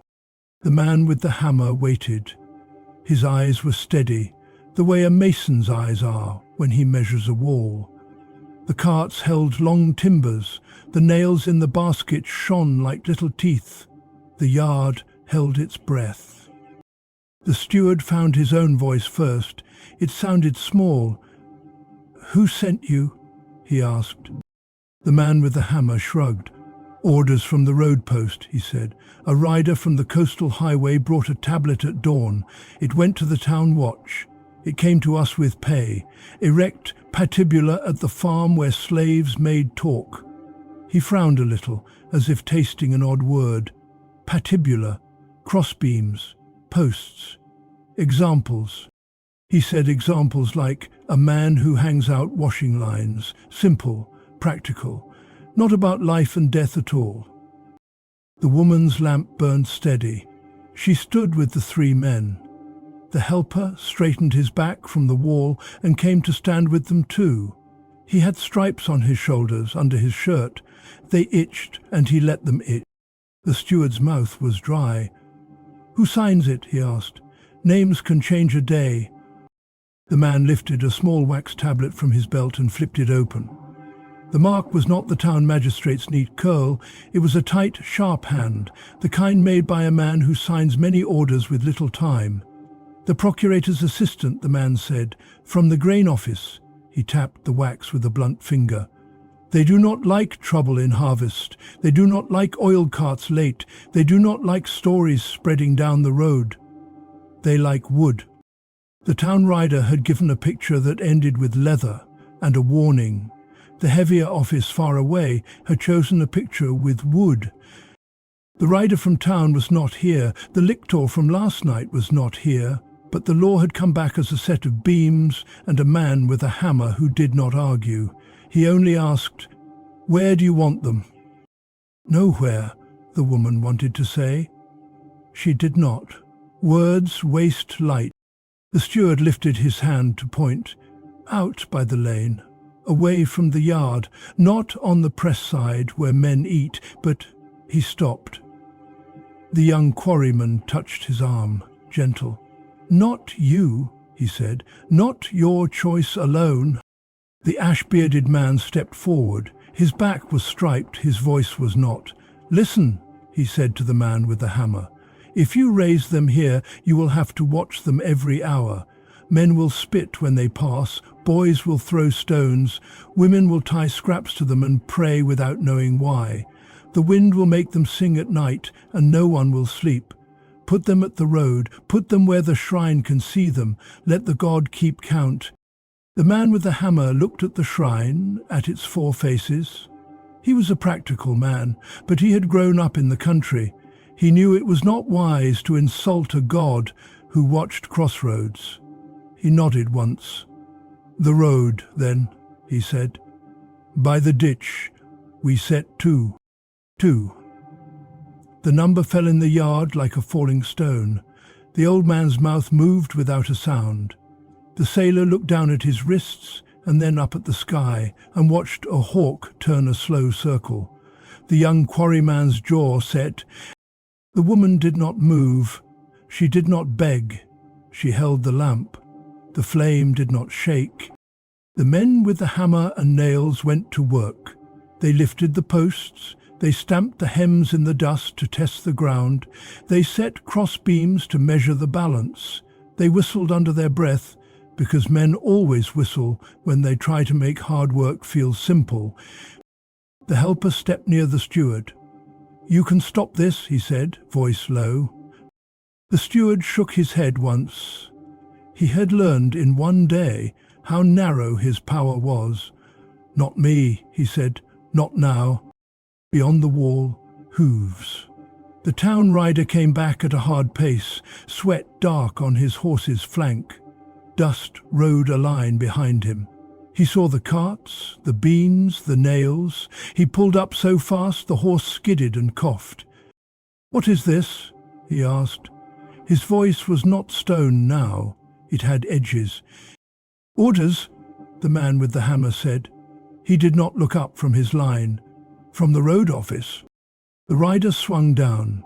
He took the wax tablet and read the tight hand. He frowned. He read it again. He looked at the steward. He looked at the woman. He looked at the three men with backs striped but heads high. He looked at the helper, who stood straight without his rod. He rubbed his brow with the back of his wrist. He had slept 3 hours. His eyes felt full of sand. He did not argue with the man with the hammer. There was no use. The order was a stone dropped down a well from far away. It had gathered speed as it fell. It would crush what it hit. He did what he could. He walked to the three men. "Hear me," he said. "The order says posts and signs, and one man to the mines. Not three, it says one." He was not lying. The letter had been written by a clerk who did not know their faces. The clerk had balanced fear and cards and time and had chosen a cheaper example, a post, a placard. One body sent away to dig metal where the sun does not go. The ash-bearded man breathed out. His shoulders dropped as if he had set down a jar. The young quarryman did not. He looked at the sailor. The sailor looked at him. "Who chooses?" the sailor asked, and he kept his voice so calm that the yard heard the effort. The rider shook his head. "The order does not say," he said. He looked at the lictor-shaped hole in the morning. He looked at the magistrate's words in his own memory. He looked at the keys in the woman's basket. He made his face a small, hard thing. "I will not choose," he said. "I will take the name you give me." Rome asked for a body to be sent to the dark. Rome did not care which name the skin wore. The choice fell into the yard like a blade laid flat on a table. No hand touched it. The yard was very quiet. A fly passed and changed its mind and passed again. The old man stepped forward.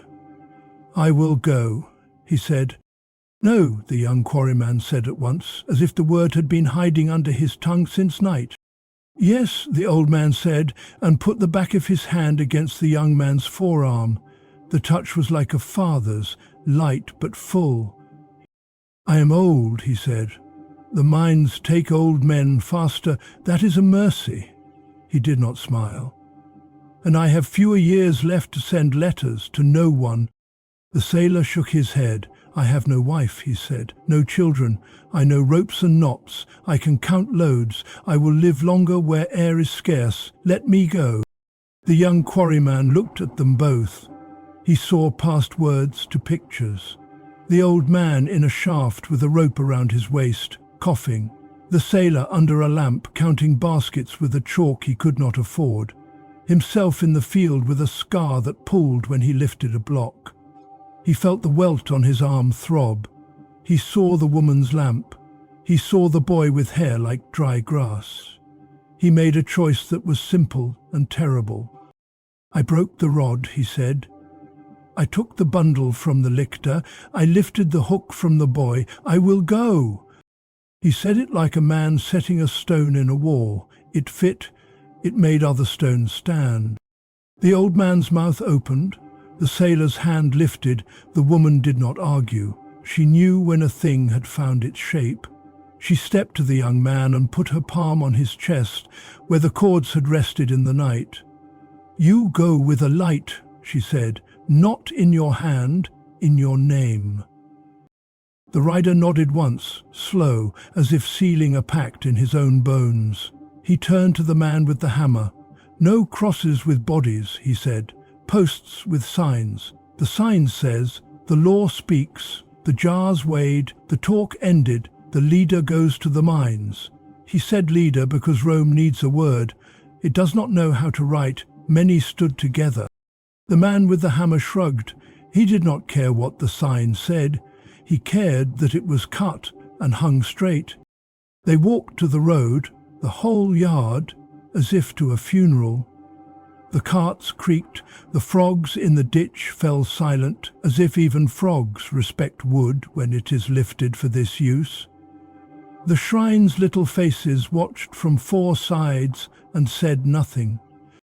They raised 2 posts by the ditch, not tall, not the size of the great crosses on the Appian Way, but tall enough to see from a cart. They fixed short crossbeams to make the hill that men call a hill of shame. They hung 2 wooden placards. The rider scratched the words himself with a knife so the letters would not lean. He wrote without flourish. He did not like how his hand looked when it made this kind of sign. The placard said what he had promised. The law speaks. The jars weighed. Talk ended. One to the mines. They did not hang bodies. They hung words. Rome prefers bodies, but words are cheaper and work on quiet days. At the shrine, the woman set the lamp on the flat stone.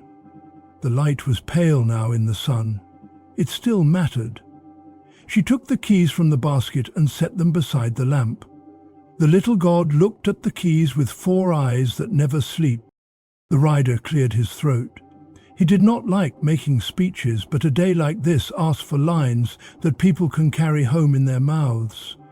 "This is the law," he said to the crowd from the farm and the few from the fields and the 2 boys who had climbed the wall. "This is the peace that keeps towns from burning. Do not make me come with wood again."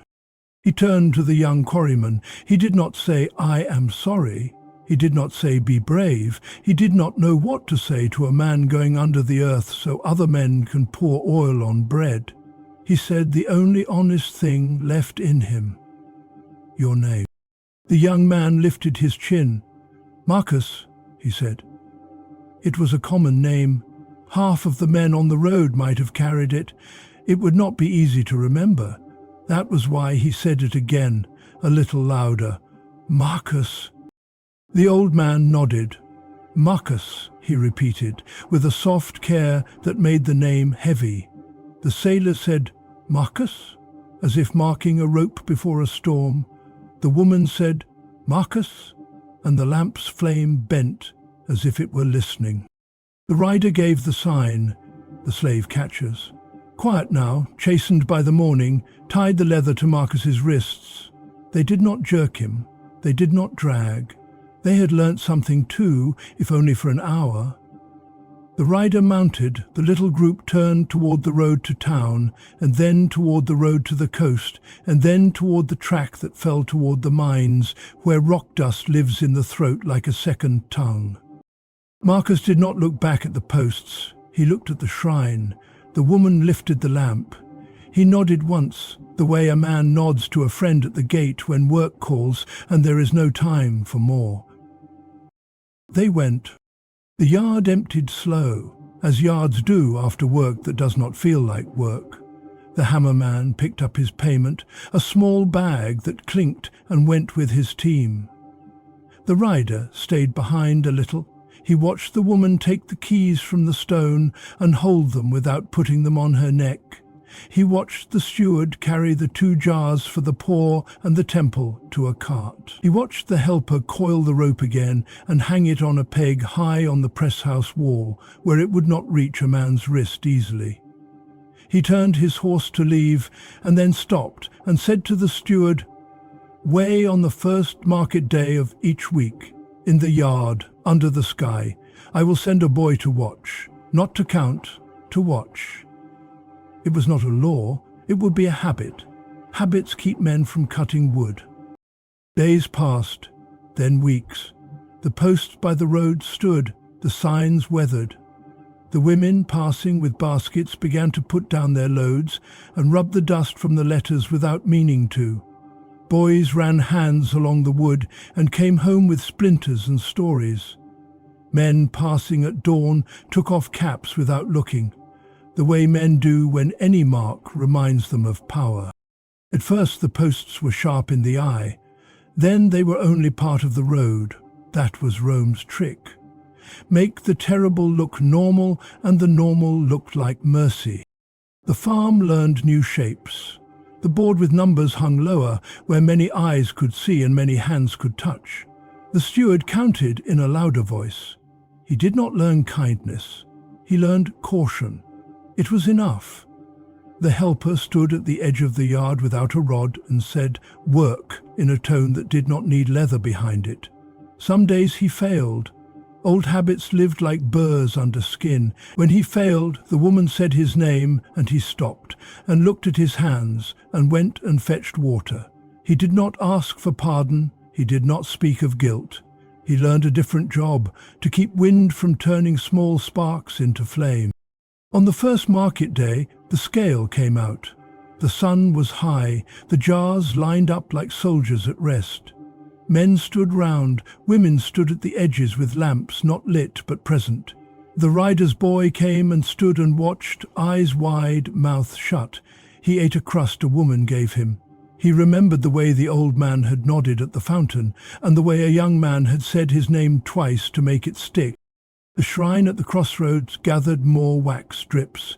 Someone tied a little iron key on a string and left it there. No one said why. The little god watched the road with his 4 faces and held his peace. News travels in a country like wind through olives.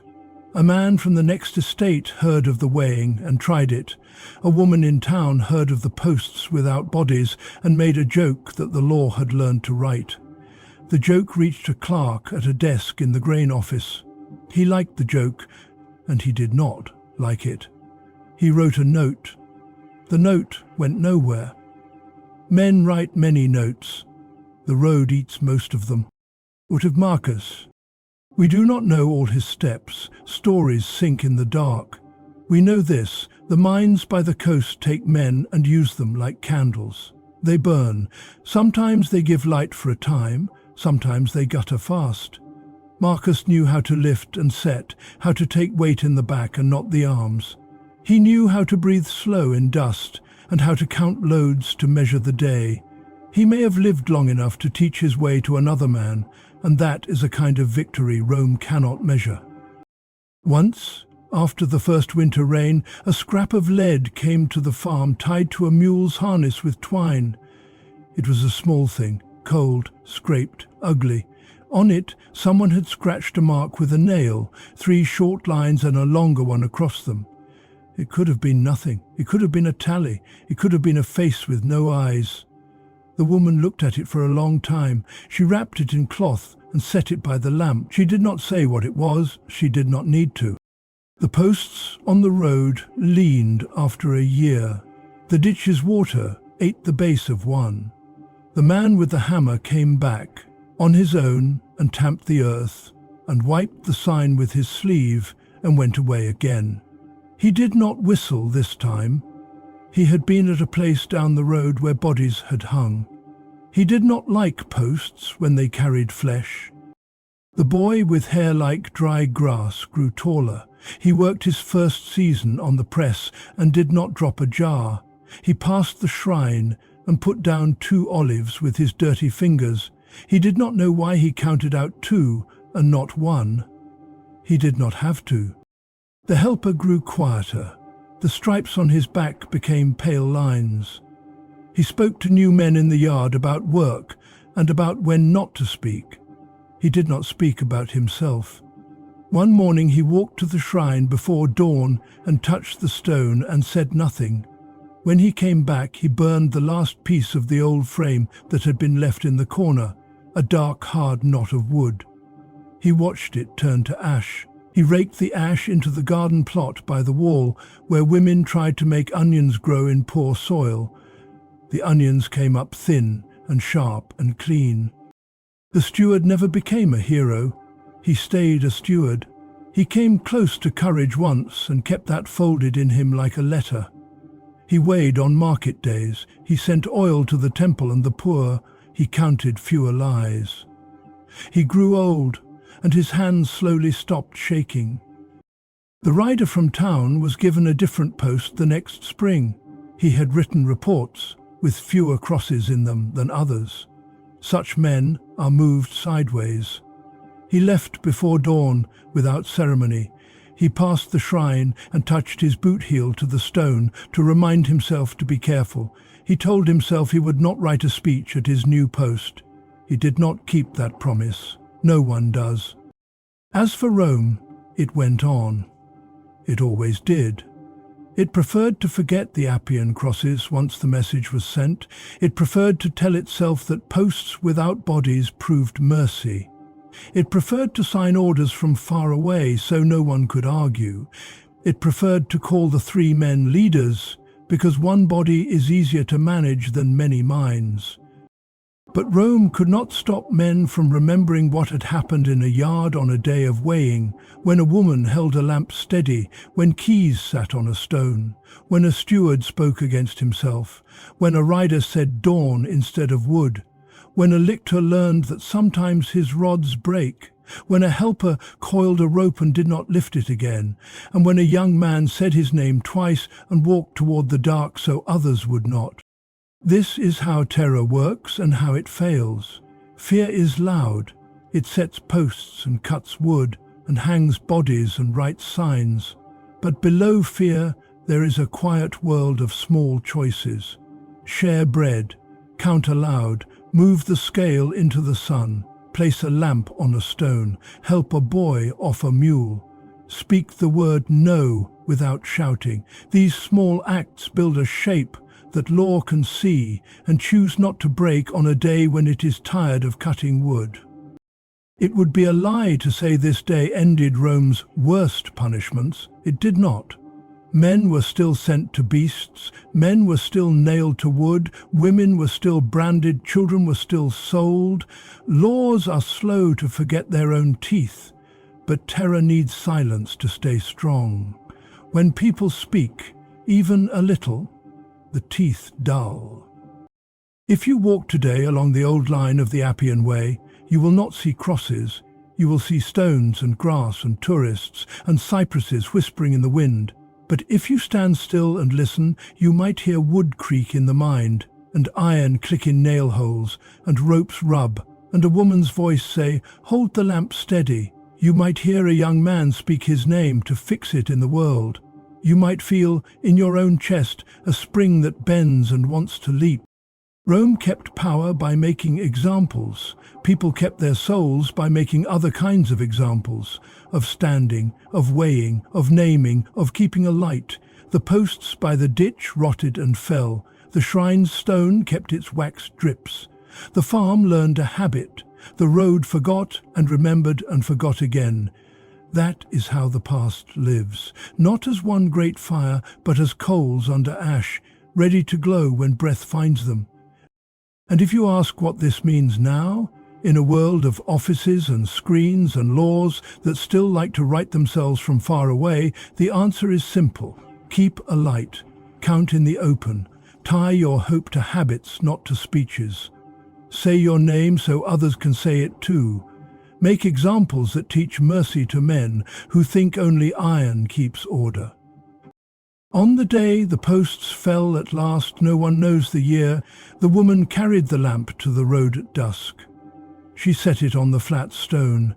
She placed the old keys beside it. She did not light the wick. The sky held enough light. She stood with the helper, with the steward's son, with the boy who was a man now. They did not speak. They watched the ditch hold the broken wood, and they did not cheer. They listened to the frog, they breathed, they went back to the yard and weighed a jar and ate bread and closed the door without locking it for one night. That is not a victory song. It is the sound of people living. Sometimes that is the bravest sound of all.